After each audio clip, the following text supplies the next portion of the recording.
जम्मू कश्मीर से इस समय का एक बड़ा अपडेट आप तक साझा करने की कोशिश कर रहे हैं। यहां पर बता दें कि जम्मू कश्मीर में अब नेशनल कॉन्फ्रेंस जो है वो कांग्रेस के बिना जो है वो सरकार यहां पर बनाने जा रही है। ये इस समय का सबसे बड़ा अपडेट है। जिस तरह से आप सब लोग ये जानते हैं कि जम्मू कश्मीर में नेशनल कॉन्फ्रेंस ने लगभग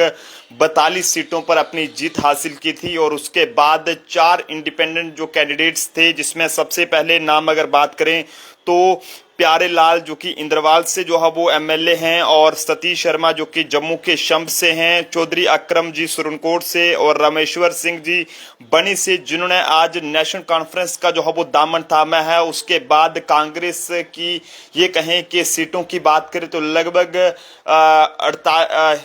जो है वो 46 तक जो है वो इसकी तादाद पहुंच चुकी है। लेकिन अब आपको बताते चलें कि डोडा से महराज मलिक जो कि आम आदमी पार्टी के कैंडिडेट हैं, वो भी जो है वो नेशनल कॉन्फ्रेंस को जो है वो सपोर्ट कर रहे हैं, और जिसके साथ साथ एक और जो सीपीआई पार्टी के कैंडिडेट हैं वो भी जो है वो नेशनल कॉन्फ्रेंस को अपना ये कहें कि सपोर्ट कर रहे हैं। तो ऐसे में नेशनल कॉन्फ्रेंस की बात करें तो उन्हें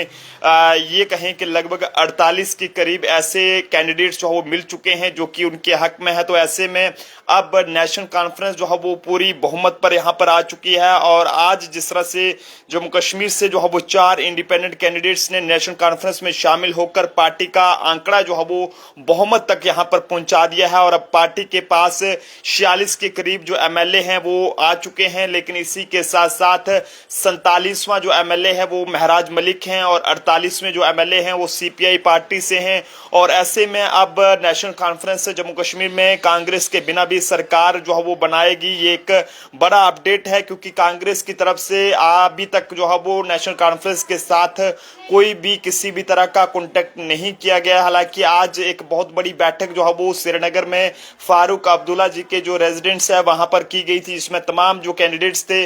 जीते हुए वो वहां पर पहुंचे थे। चाहे वो नेशनल कॉन्फ्रेंस के हवाले से बात करें, इंडिपेंडेंट कैंडिडेट्स की बात करें, वो वहां पर पहुंचे थे। लेकिन ऐसे में अब इंडियन ये कहें कि नेशनल कांग्रेस की बात करें तो उनकी तरफ से अभी तक इस पर कोई भी जो है वो कांटेक्ट नेशनल कॉन्फ्रेंस के साथ नहीं साधा गया है। जिसमें फारूक अब्दुल्ला की बात करें तो उनके साथ भी अभी तक कोई भी कांटेक्ट नहीं किया गया है, जिससे ये कहा जा रहा है कि अब जम्मू कश्मीर में सिर्फ एनसी की सरकार जो है वो यहाँ पर बनेगी, क्योंकि इन नए कैंडिडेट्स के शामिल होने से नेशनल कॉन्फ्रेंस की राजनीतिक जो स्थिति है वो और ज्यादा जो है वो मजबूत हो गई है। पार्टी के नेताओं ने इन कैंडिडेट्स का काफी ये कहें कि स्वागत किया है, और ये कहा है कि कदम जो है वो ये कदम जम्मू कश्मीर में एक स्थिर और प्रभावी सरकार की स्थापना की दिशा में जो है महत्वपूर्ण है। और ऐसे में जम्मू कश्मीर नेशनल कॉन्फ्रेंस के नेता फारूक अब्दुल्ला और उमर अब्दुल्ला ने इस मौके पर यह कहा है कि वे जनता के विश्वास को बनाए रखने और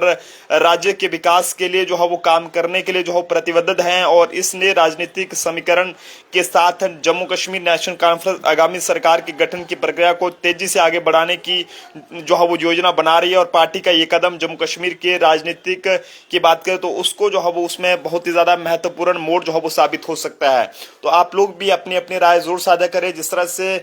ये कहें कि इंडिया अलायंस जिसे कहा जाता था, नेशनल कॉन्फ्रेंस और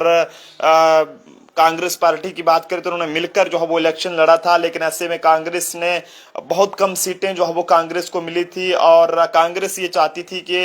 जम्मू से जो है वो कांग्रेस पार्टी का डिप्टी सीएम होना चाहिए। लेकिन अब कहीं ना कहीं ये कहा जा रहा है कि जम्मू कश्मीर में डिप्टी सीएम की पोस्ट जो है वो नहीं हो सकती है, और सीएम जो है वो उमर अब्दुल्ला को जो है वो आज तमाम जितने भी एमएलए के कैंडिडेट्स वहां पर पहुंचे हुए थे जो कि एमएलए बने हुए हैं, उन्होंने ये फैसला किया है कि सीएम जो है वो उमर अब्दुल्ला होंगे। और ऐसे में उमर अब्दुल्ला कल जो है वो राजभवन में जाकर